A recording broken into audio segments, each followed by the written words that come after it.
Излизане килер. Епиграф. Излизане на славянското от кабинета. От спалнята излиза, от кухнята дори.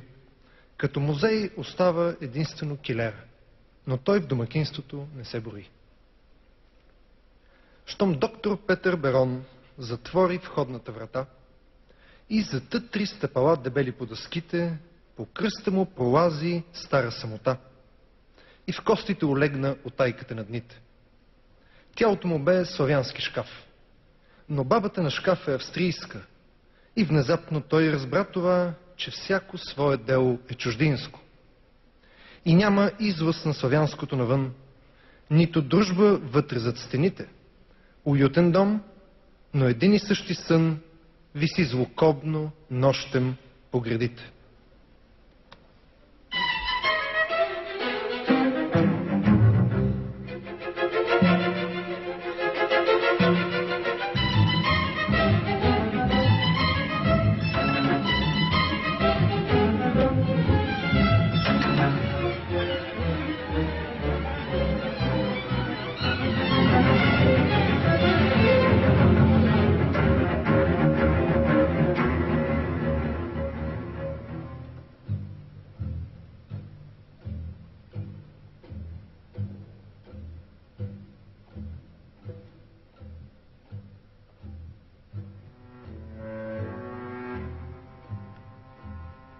Сънува си Берон как собствено дете отглежда, как успява на език да го възпита, то пораства, започва да превежда и всичките съгласни иска да опита.